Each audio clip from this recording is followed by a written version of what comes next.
The large alien ship moved slowly through space, near Earth's moon. It was bigger than any building humans had ever made. The ship was called Sovereign Unity, and it carried visitors from faraway worlds. These visitors had been watching Earth for many years. They thought humans were simple creatures who might be useful for hard work. Captain Jake Morrison stood on the bridge of his ship, Liberty. He was a tall man, with short brown hair and calm blue eyes. Jake had been in the Earth Defense Force for 15 years. Today was different from all other days. Today, humans would meet beings from other worlds for the first time.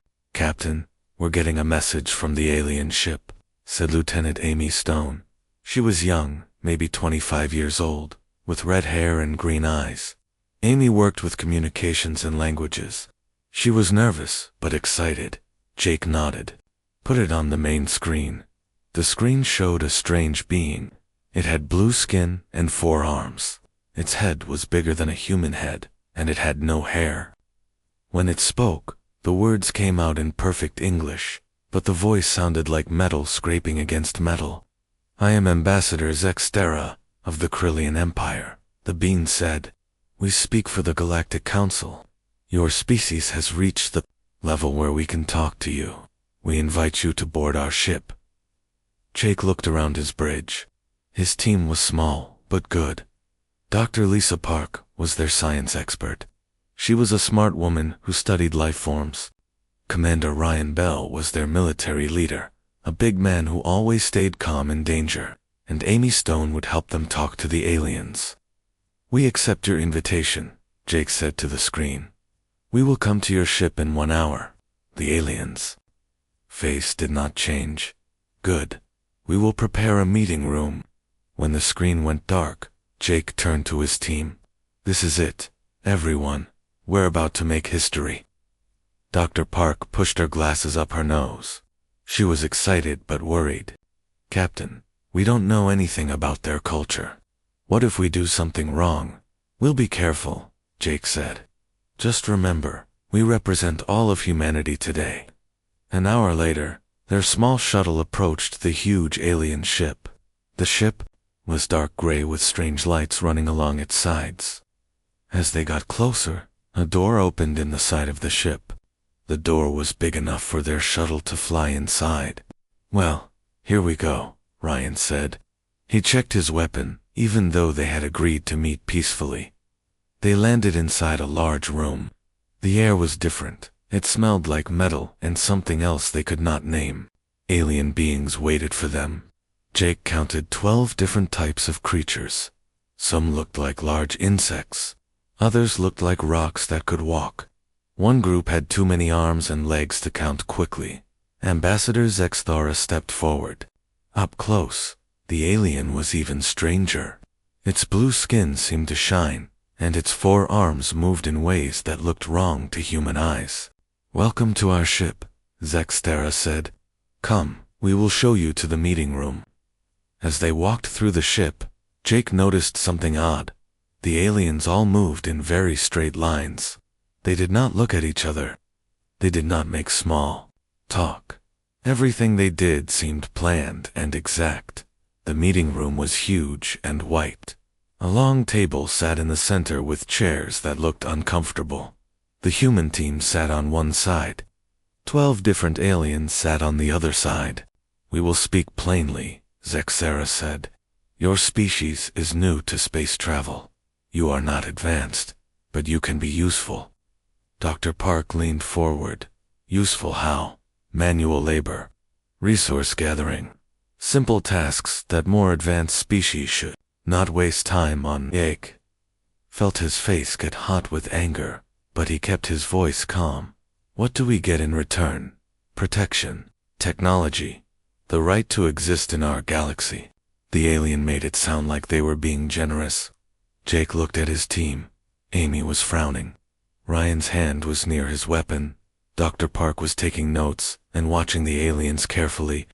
"We need time to think about this," Jake said. For the first time, the alien's face seemed to change. Its eyes grew wider. "Time to think. This is a great honor we offer you." Other species accept immediately. Humans like to consider important decisions carefully, Jake said. The other aliens began to make sounds. Some buzzed like insects. Others made clicking noises. Jake realized they were talking to each other, probably saying they thought humans were strange. Dr. Park had been watching the aliens closely. She noticed something interesting. When the humans spoke, some of the aliens leaned forward slightly. When Amy smiled at one of the younger-looking aliens, it seemed to relax. These were small changes, but Dr. Park was trained to notice small things. After 2 more hours of talking, the meeting ended. The aliens gave the humans rooms on their ship. They would continue talks the next day. That night, in her small room, Dr. Park wrote in her notebook. She wrote about how the aliens acted differently when humans were around. She did not understand why yet, but she felt it was important. In his room, Jake looked out a small window at Earth. The blue and green planet looked so peaceful from here. He wondered if he was making the right choices for his entire species. Amy sat on her bed, thinking about the young alien who had seemed to notice her smile. It had 4 arms and purple skin, but something in its eyes seemed almost human. She wondered what it was thinking. None of them knew that this first meeting had already started to change things. The aliens on the ship were beginning to feel things they had never felt before. They did not understand these new feelings yet, but deep inside their minds, something was waking up. Something that had been asleep for thousands of years was beginning to stir, and it all started with humans just being human, showing emotions, asking questions, and treating others with kindness. The galaxy was about to learn that sometimes the most powerful force in the universe is not technology or weapons. Sometimes it is something as simple as caring about others. 3 days had passed since the humans arrived on the alien ship. Jake Morrison and his team were getting frustrated. Every time they asked questions about the deal, the aliens seemed annoyed. The aliens did not understand why humans needed time to think. Ambassador Zexthora was losing patience. In her many years of bringing new species into the galactic community, she had never met beings who asked so many questions. Most species were happy to accept any offer that let them survive. These humans are difficult, Zexthora said to war leader Dekmer. Dekmer was a large Krillian, with dark blue skin and scars on his arms. He was the military leader on the ship. They are primitive, Dekmer replied. Perhaps they do not understand how weak they are. We should show them what happens. 2 species that refuse our generous offer. Zexthora thought about this. Yes, a demonstration might help them see reason. The next morning, all the humans were called to the main conference hall. This room was even bigger than the meeting room. It had a high ceiling and walls covered with strange symbols. In the center was a large platform where the aliens could show pictures and videos. Jake and his team sat in chairs that were too big for humans. Around them, aliens from 12 different species watched with their cold, emotionless faces. Dr. Park continued to take notes about how the aliens behaved. War-leader Dekmer stepped onto the platform. His voice was deep and harsh. Today, we will show you the history of species integration. You will learn what happens to worlds that accept our offer, and what happens to those that refuse. The lights went down. Above the platform, a huge picture appeared in the air. It showed a beautiful planet, with green oceans and purple land. Strange but lovely cities covered the surface. This is Vextal Prime, Dekmer said. The Vextal people accepted our offer 50 years ago. They provide minerals for our ships. In return, we protect them and give them basic technology. The picture changed to show Vextal beings working in large mines. They looked tired and sad, but they were alive. Amy Stone noticed a young alien sitting near the front.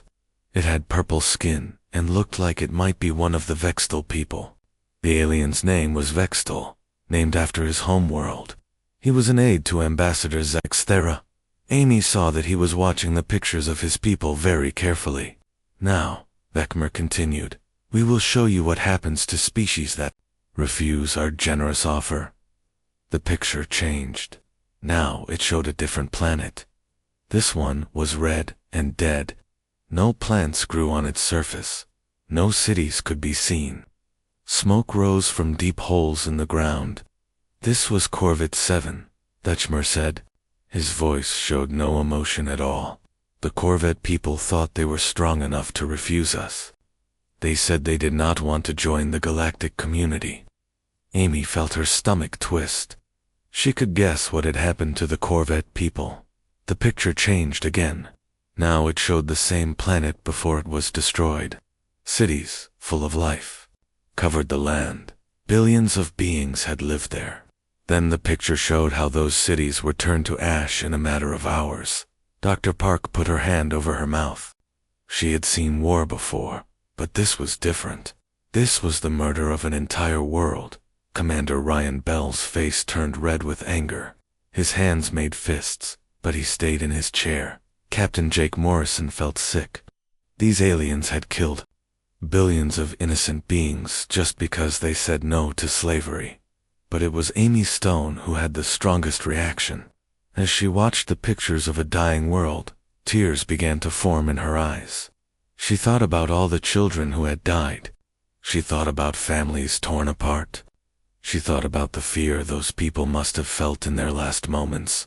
Amy tried to hide her tears, but she could not.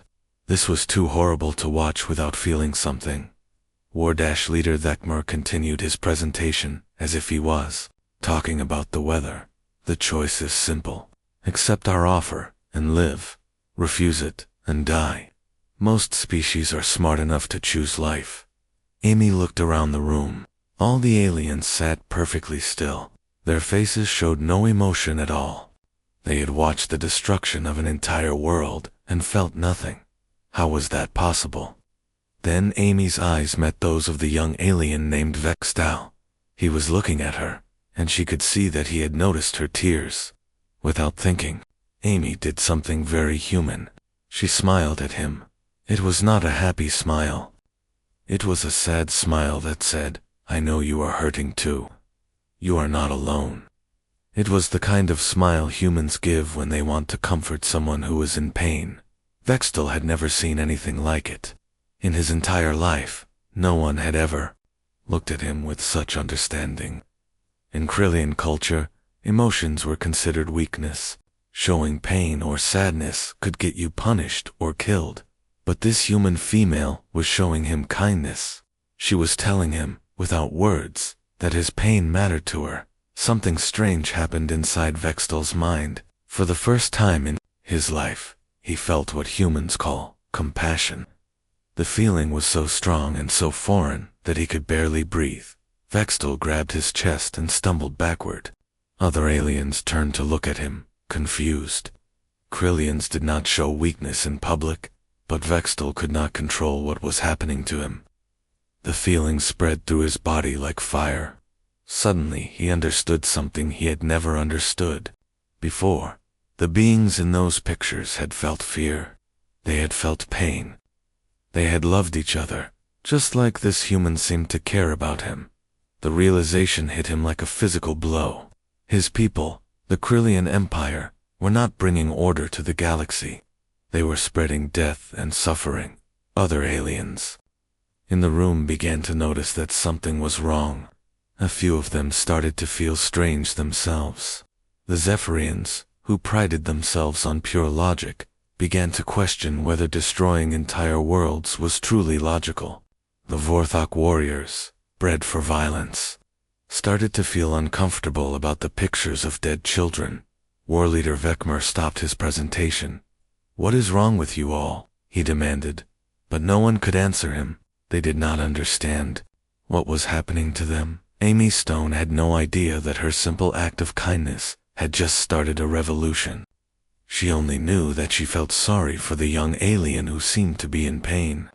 So she did what humans do when they see someone suffering. She showed compassion. Dr. Park was watching everything with wide eyes. She realized that something very important was happening, but she did not understand what it was yet. The meeting ended in confusion. The alien seemed disturbed and unsure. For the first time since the humans had arrived, the perfect order of the ship was broken. That night, Vextal sat alone in his room, holding his head in his hands. The new feelings inside him were overwhelming. He felt sorry for his own people, working in the mines. He felt guilty about all the worlds his empire had destroyed. Most of all, he felt grateful to the human who had shown him that it was possible to care about others. In her room, Amy could not sleep. She kept thinking about the pictures of the dead world. She also thought about the young alien who had seemed so shocked by her smile. She wondered what kind of life he had lived, if a simple show of kindness could affect him so strongly. Neither of them knew that this was just the beginning. The change that had started in Vextal was spreading. Other aliens on the ship were beginning to feel things they had never felt before. Fear, guilt, compassion, and hope were waking up in minds that had been cold for centuries. The galaxy was about to discover that emotions were not a weakness to be avoided. They were a strength that could change everything. The next morning, Captain Zordash noticed that his ship was not running normally. Crew members were moving slower than usual. Some had stopped their work completely and were just standing around, looking confused. Zordash was the ship's captain. He had been in command for 30 years and had never seen anything like this. Krillian crews were always efficient and obedient. They followed orders without question and never showed emotions. But today was different. In the engine room, a worker named Kexler was staring at his tools instead of using them. When Zordash asked him what was wrong, Kexler said something that shocked the captain. "Sir, I keep thinking about those people on Corvette 7. They had families, didn't they? Children who were afraid when the bombs fell." Zordash stepped back in surprise. Krillian workers never talked about feelings. They certainly never questioned military actions. "Get back to work," Zordash ordered. But even as he said it, he felt something strange in his own chest. For just a moment, he wondered if Kexler was right to ask those questions. This same scene was happening all over the ship. Alien crew members from different species were experiencing emotions for the first time in their lives. A Zephyrian scientist named Dr. Kixter was supposed to be preparing medical scans, but instead, he was thinking about whether their research was hurting people. A group of Vorthok warriors had gathered in their training room, but none of them wanted to practice fighting. For the first time, violence felt wrong to them. Ambassador Zextera was getting angry reports from all over the ship. Her careful, organized crew was falling apart, and she did not understand why. This started after the humans came aboard. She told war leader Dekmer, "They must be doing something to us." Dekmer was also feeling strange. The night before, he had dreamed about the worlds he had helped destroy. In the dream, he heard children crying for their parents. He had woken up with water coming from his eyes, something that had never happened to him before. "Perhaps they are using some kind of weapon," Dekmar said. "We should lock them up until we figure out what they are doing to us." So the humans were taken from their rooms and put in a secure area of the ship. Jake Morrison and his team found themselves in a room with metal walls and no windows. "What's happening out there?" Amy asked. All the aliens seemed different today. Dr. Park had been thinking about this all night. "I think we're causing some kind of change in them. Yesterday, when you smiled at that young alien, something happened to him, and I've been watching the others. They act differently when we're around different." "How?" Jake asked. "More human," Dr. Park said. "They're starting to show emotions." Commander Ryan Bell was pacing back and forth. "So what? Maybe they should have emotions. Did you see those pictures yesterday? What kind of beings can watch the destruction of a planet and feel nothing?" While the humans were locked up, Dr. Kickstar was running medical tests on the alien crew. What he found confused him completely. Brain scans showed that parts of their minds that had been inactive for thousands of years were suddenly becoming active. "It's impossible," Dr. Kickstar told Ambassador Xterra. These brain areas control emotional responses. In our species, they stopped working long ago, but now they're waking up. Why? Zexthora demanded. I don't know, but it started when the humans arrived. Dr. Kickstar had always been a logical being. He approached problems with scientific methods and clear thinking, but now he was feeling something new, curiosity mixed with excitement. These changes in his people's brains might not be a bad thing. Ambassador, he said carefully, what if this is not an attack? What if the humans are helping us become something better? Zexthora's forearms moved in anger. Better. We are already perfect. We have built the greatest civilization in the galaxy. But even as she said it, Zexthera was beginning to doubt her own words.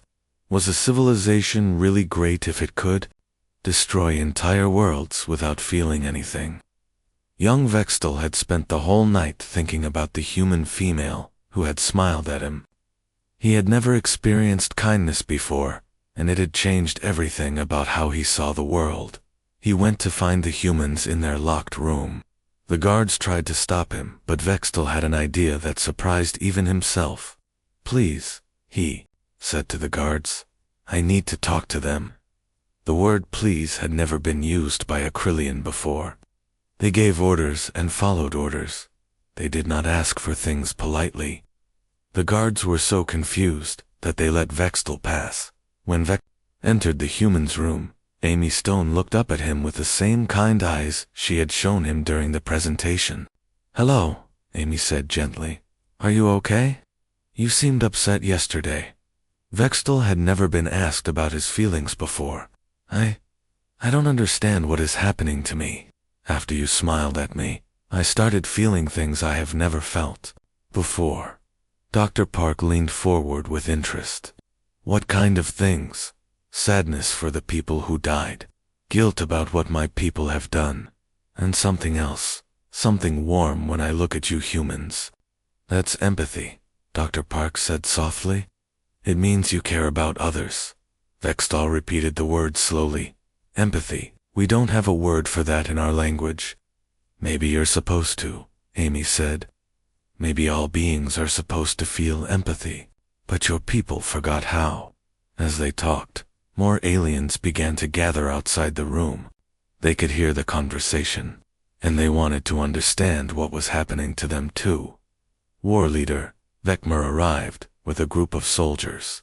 He intended to stop this gathering and punish anyone who was showing weakness, but when he saw the humans talking gently with Vextel, something strange happened to him too. For the first time in his life, Vecmer felt peace. The anger that had driven him for decades began to fade. He watched as Amy Stone spoke kindly to Vextel, and he wondered what it would be like to be treated with such gentleness. Sir, one of his soldiers whispered, should we arrest the humans? Vecmer looked at his soldier. The young Krillian's eyes were full of confusion and something that looked like hope. No, Vecmer said quietly. Not yet. Back on their home worlds, the families and governments of the alien crew members were starting to notice changes too. Messages from the ship were different. Instead of cold, formal reports, they were receiving communications that mentioned feelings and questions about their way of life. The Krillian High Command was particularly disturbed. Their most trusted ambassador was sending messages that talked about reconsidering their approach to primitive species. On the Vorthok homeworld, military leaders were confused by reports that their best warriors were refusing to participate in training exercises. The Zephyrian Science Council received a message from Dr. Kickstar asking whether their research was ethical, a word that had no meaning in their language. Something was spreading across the galaxy, carried by the communications from the Sovereign Unity. Wherever the message of human emotions reached, beings began to question their cold, logical way of life. Dr. Park was right. Humanity was causing a change in the aliens. But it was not a weapon or an attack. It was something much more powerful and much more dangerous to the established order of the galaxy. It was the awakening of the heart. News traveled fast across the galaxy. Emergency messages were flying between star systems as reports came in from everywhere humans had made contact. Even places that had only received radio signals from Earth were reporting strange changes in their populations. On Nexus Prime, the capital world of the galactic government, Chancellor Vexamore of the Centauri Republic called an emergency meeting. She was a tall, thin being with silver skin and no emotions on her face. For 2 years, she had led the Galactic Council with cold logic and perfect efficiency. "This is a crisis unlike anything we have faced," she announced to the assembled leaders. "Entire populations are becoming unstable. They are questioning orders. They are refusing to work. Some are even talking about rebellion. The reports coming in were indeed alarming to the galactic leaders." On the mining world of Kepler-9, Vexto workers had stopped digging for precious metals. Instead, they were demanding better living conditions and time to spend with their families. On the warrior planet of Vorthok Prime, soldiers were laying down their weapons and asking why they needed to fight wars at all. Even on the logical world of Zephyr, scientists were abandoning their research projects because they suddenly felt that experimenting on living creatures was wrong. "It's the humans," said General Mergath of the Krillian Empire. He had traveled to Nexus Prime as soon as he heard about the crisis. "Somehow, they are spreading this emotional disease across the galaxy." Chancellor Vexamore studied the reports on her desk. "How is that possible?" "They are primitive beings with no advanced technology. Perhaps their primitiveness is the weapon," suggested Dr. Helmark of the Zephyrian Science Council. "They never learned to suppress their emotions like civilized beings. Now they are teaching other species to be primitive too." But not everyone in the meeting agreed. A small group of beings who had been affected by the emotional awakening sat in the back of the room. They had different ideas about what was happening. "Maybe this is not a disease," said Commander Zixtel, a Krillian who had been exposed to human broadcasts. "Maybe this is how we were supposed to be all along." The other leaders stared at him in shock. No one questioned the way galactic civilization worked. It had brought peace and order to the galaxy for thousands of years. "You are talking nonsense," Chancellor Vexamore said coldly. "Emotions lead to chaos. They make beings weak and unreliable.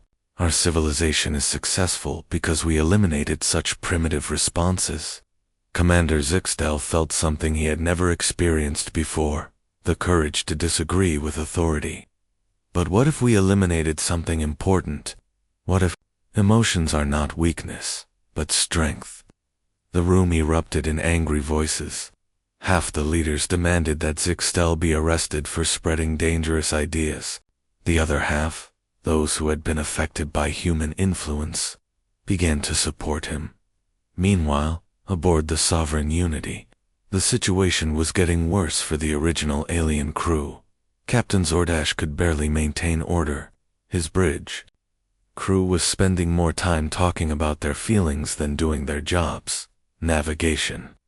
Officer Craven had refused to plot courses to any worlds that might be conquered.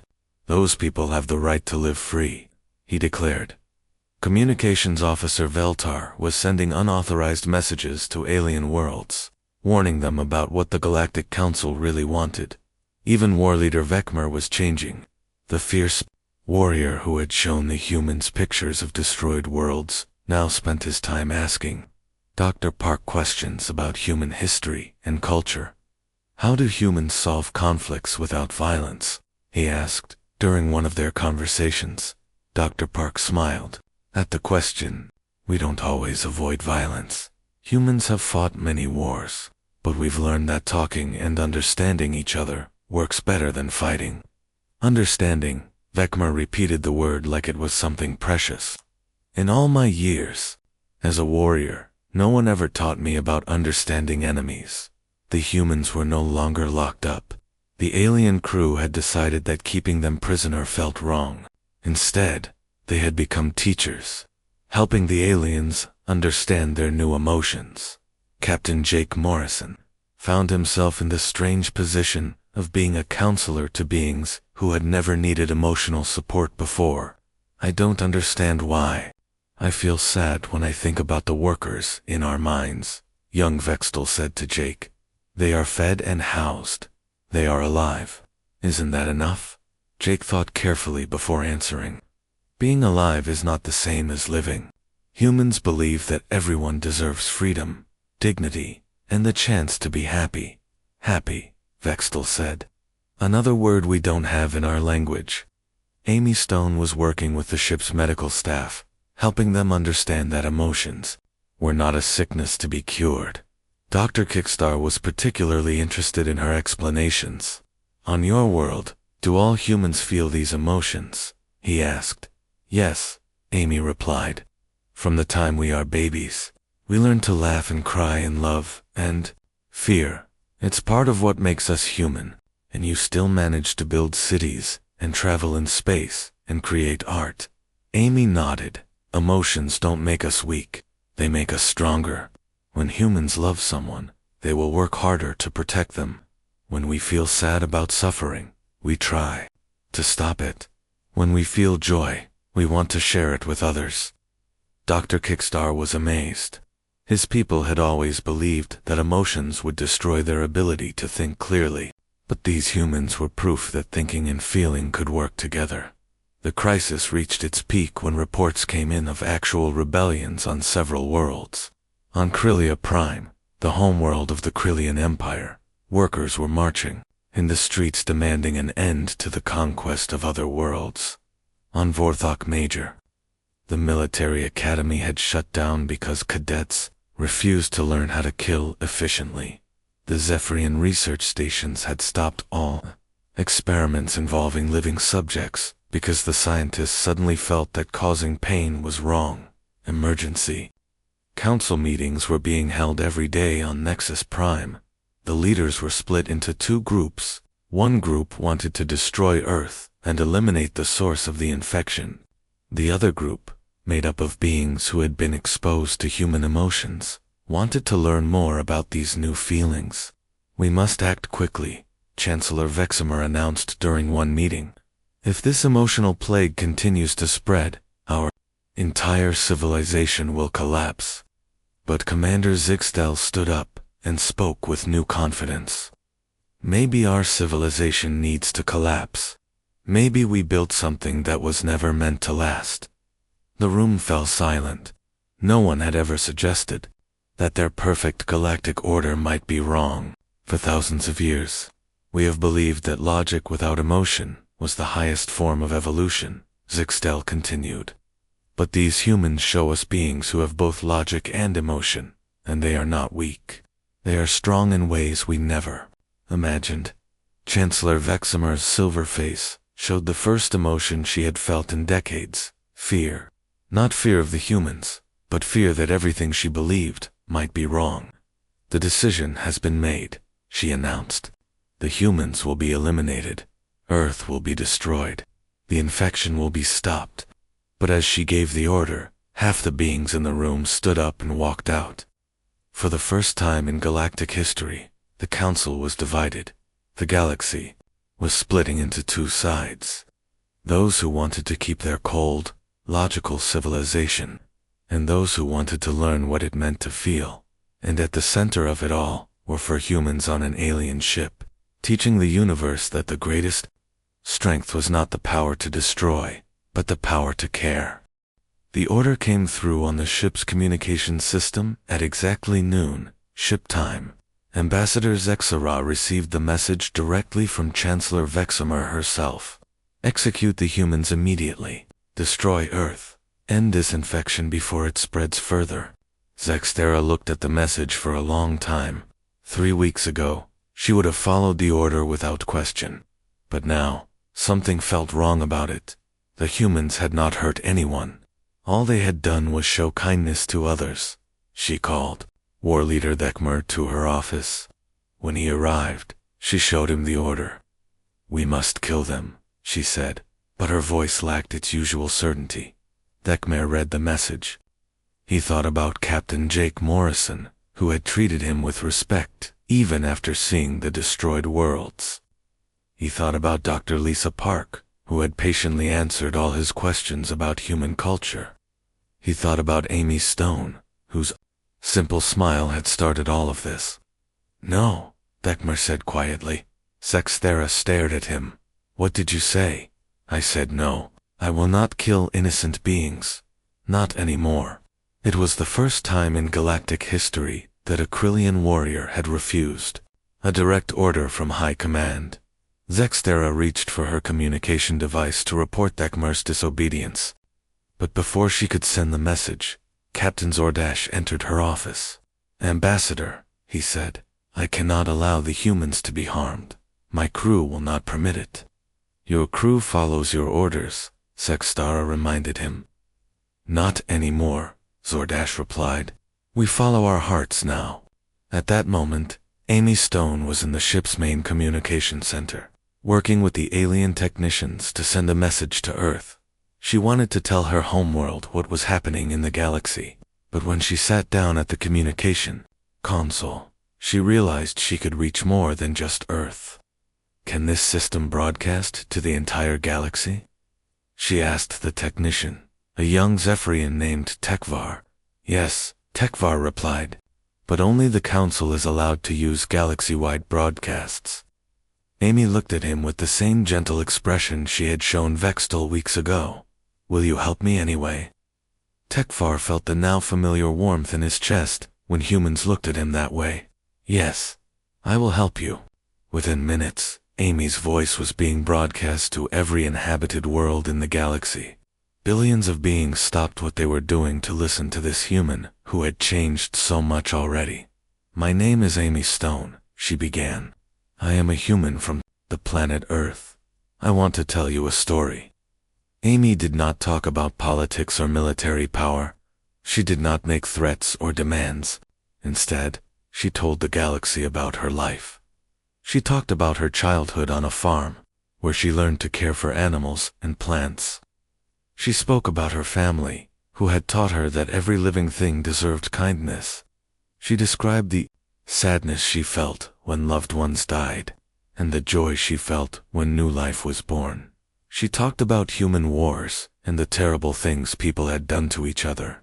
But she also talked about how humans had learned from their mistakes. She spoke about forgiveness, about second chances, about the courage it took to change. "I know that many of you are feeling things you have never felt before," Amy said. "I know it's confusing and sometimes painful. But these feelings are not a weakness. They are what make life worth living." As Amy spoke, something amazing happened across the galaxy. On world after world, beings who had been struggling with their new emotions suddenly understood what was happening to them. On Krillia Prime, workers in the mines stopped their rebellion and began working together to find better ways to organize their society. On Vorthok Major, the warriors who had refused to fight began training as protectors instead of conquerors. On Zephyr, the scientists started using their research to heal instead of harm. Amy's message was doing more than just explaining emotions. It was showing the galaxy that beings with feelings could still be strong, still be wise, still be good. "The greatest discovery in human history," Amy continued, "was not fire or the wheel or space travel. It was learning that we are stronger when we care about each other, when we work together, when we choose love over fear." On Nexus Prime, Chancellor Veximer was watching the broadcast with growing alarm. She could see that Amy's words were having a powerful effect on beings across the galaxy. But what frightened her most was that she was beginning to feel something too. For the first time in 200 years, Chancellor Veximer felt doubt about her decisions. She felt regret for the worlds that had been destroyed. She felt hope that maybe there was a better way to live. "Turn off the broadcast," she ordered her technicians. But the technicians had been affected too. "No, Chancellor," one of them said. "Everyone deserves to hear this." Amy concluded her message by addressing the fears of those who opposed change. "I know some of you are afraid that emotions will destroy your civilization. But emotions don't destroy. They create, they build, they heal." She paused and smiled. even though most of the galaxy could not see her face. But somehow, they could feel her smile and her voice. You don't have to choose between thinking and feeling. You can do both. You can be logical and loving. You can be strong and kind.